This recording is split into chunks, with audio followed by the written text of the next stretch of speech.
Hi everyone, welcome back to this week's Speedy SPAG. Thank you for joining me again today, and a special welcome particularly to everyone at Lowbrook Academy and Holy Trinity Primary School in Cookham. So, are we ready for this week's Speedy SPAG? Let's warm our brains up. Just like last week guys, I've got 4 sentences on the board, and all of the sentences have errors in. They might be spelling errors, they might be missing capital letters or missing punctuation. Your job is to spot all the errors and correct them for me. Pause the screen while you have a go.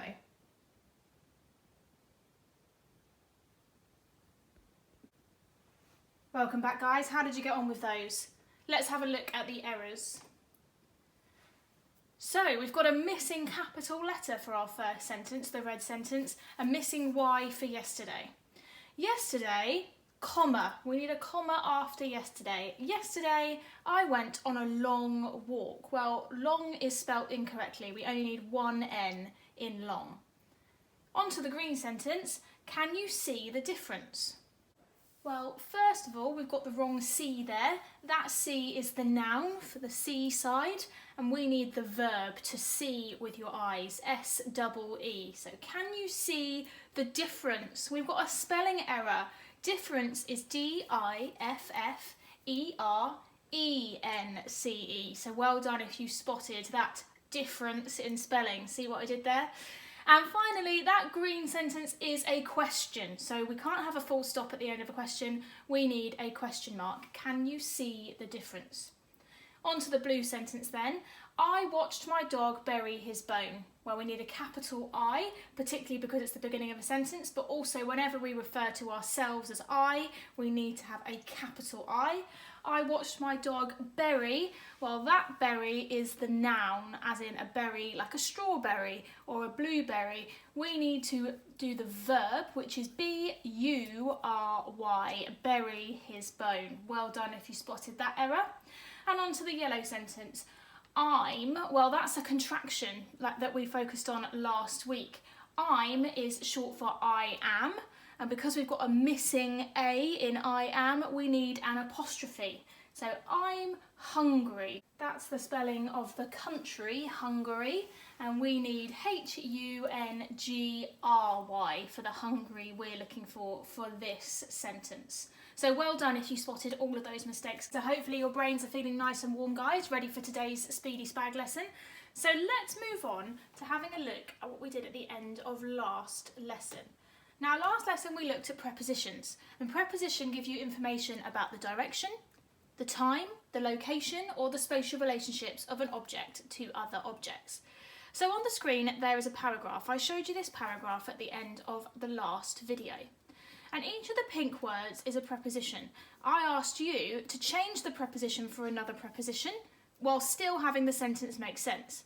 So if you did that, grab your answers now. If you didn't do that last week, pause the screen now while you have a go.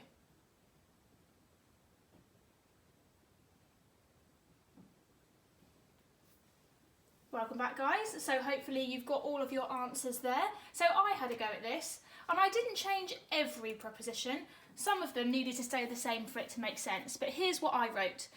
George took his dog Sally on a walk by the canal. Sally waited next to the road. They walked over the road. Together they went inside the tunnel and over a stile. George threw Sally's ball over the tall grass and it landed in the river. Sally swam in the water and dived beneath the surface to get the ball. She ran back to George and dropped the ball beside him for another turn. She dropped it out of her mouth when she returned in front of him. Before sunset, they went home and snuggled on the couch under a cosy blanket. Now, there were lots of options for some of those prepositions, so yours doesn't have to be the same as mine. Mine's just an example, but hopefully you managed to change most of the prepositions for another preposition on your list. Well done, guys. So let's have a look at what we're learning today. Well, today we're learning about modal verbs.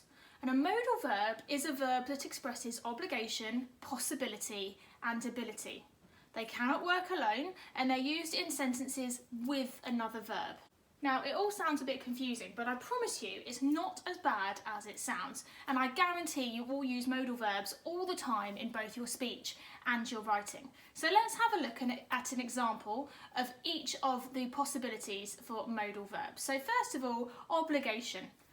Students must wear their school uniform. So there, must is the modal verb. It goes with the verb wear, and it expresses that we have to do something. So it's an obligation. We must wear their school uniform. So possibility. He's late. He could have missed the train. So there, could is the modal verb. It says that maybe something might have happened. It's possible something might have happened. We might also say that that's certainty. And finally, ability. Whether you can or can't do something. I can do a backflip. I actually can't. I'm not going to try it for you. But there, can is the modal verb. So when I was trying to understand modal verbs myself, I thought it would be best to have sentences showing different modal verbs all about the same thing. And I was quite hungry at the time, so I chose to write sentences all about my pink lady apple. So let's have a look at the first use of modal verbs here. We've got obligation. I must eat an apple for my snack. That's saying I have to do it. Must is the modal verb. It goes with the verb eat to say that I have to do something. It's an obligation. So then there's certainty. How certain is it that it will happen? I will often eat an apple for my snack. There, will is the certainty. Then we've got permission. Please, may I have an apple for my snack? So it's not certain that it's going to happen. May is the modal verb, and it goes with have as the verb. And finally, ability. I could eat an apple for my snack. It could be I can eat an apple for my snack. Could or can in that sentence would be the modal verb, and it goes with the verb eat. So all these are examples of modal verbs. So now that we know that, have a look at these 4 sentences. I'd like you to identify the modal verb in each sentence. So while you do that, pause the video.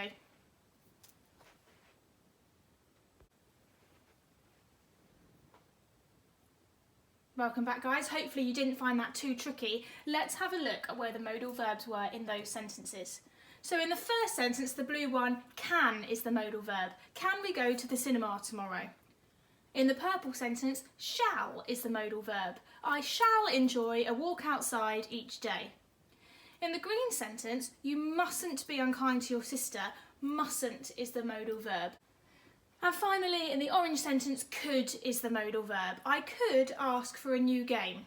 I might do it, but I might not. It's not certain. I could ask for it.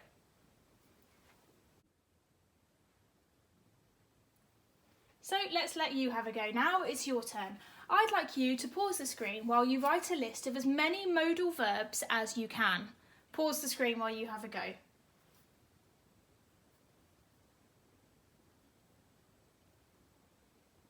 Welcome back, guys. How many did you get on your list? They're quite tricky to think of when you're not using them in relation to a sentence. But did you manage to get all of these?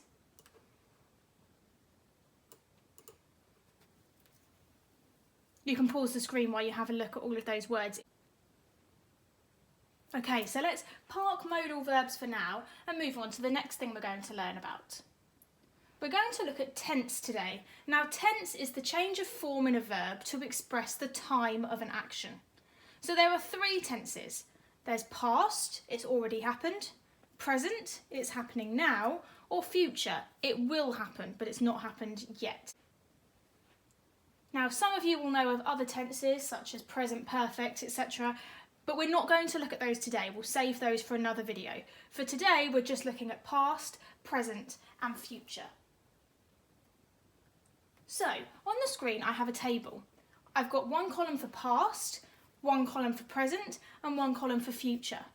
I'd like you to complete the table with the past, present, and future form of each verb. Pause the video while you have a go. Welcome back, guys. Hopefully you didn't find that too tricky. Some of the verbs on this table were quite obvious, but some of them were a little bit trickier because they changed the way the word is spelt. So let's have a look at the answers.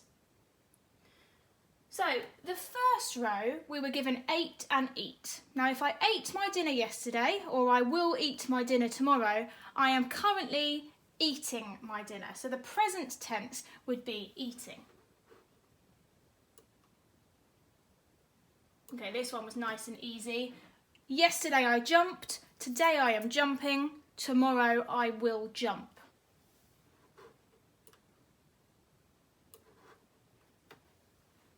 Another simple one where we just add ed for the past tense. Yesterday I played, today I'm playing, and tomorrow I will play.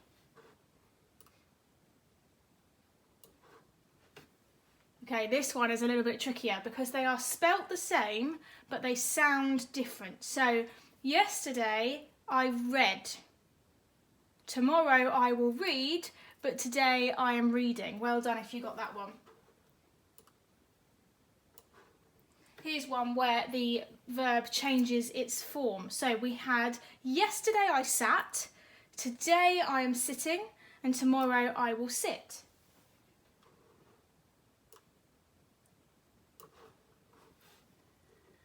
What about yesterday I rode my bike, today I am riding my bike, and tomorrow I will ride my bike. Well done if you got those three. And the last one on the table, yesterday I dug a hole, today I am digging a hole, and tomorrow I will dig a hole. Well done if you got all of those. So, it's your turn to have a go now, guys. I'd like you to choose 2 rows of your table to use to write sentences in past, present, and future tense. So you'll write 6 sentences all together. Now, if you want to really challenge yourself, you can pick verbs that aren't in the table, but make sure you choose carefully the past, present, and future form of each verb. So pause the video while you write your 6 sentences.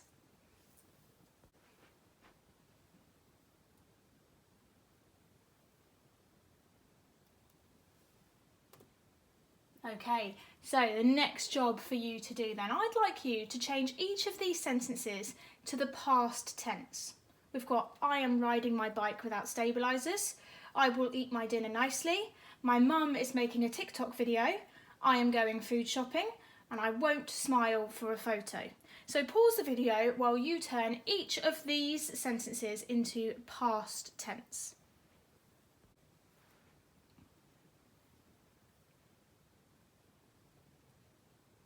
So hopefully you found most of those quite simple to change into past tense. Some of them were there to trick you, so let's have a look at what the answers were.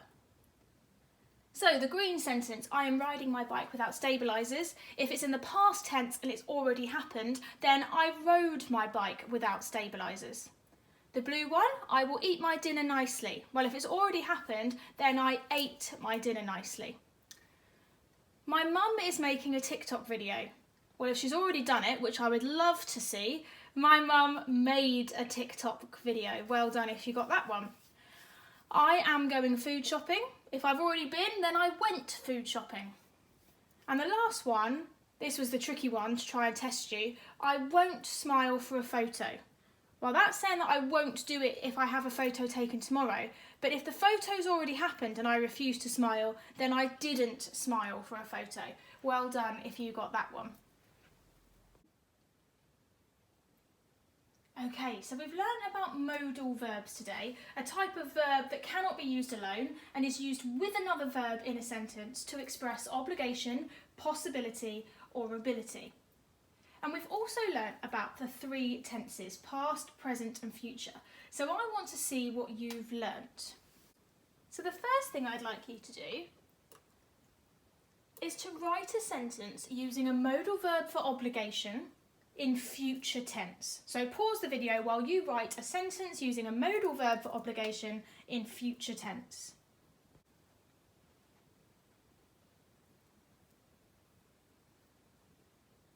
So there were loads of possibilities, guys, and yours won't be the same as mine, but I wrote, I must go for a walk tomorrow. The must is the modal verb that says I will definitely do it. I'm obligated to do it. That's my modal verb for obligation. And I've used future tense because I haven't done it yet. I will be doing it tomorrow. I must go for a walk tomorrow. So let's see what the next challenge is. Now I'd like you to write a sentence using a modal verb for possibility in the past tense. Pause the video while you have a go at that.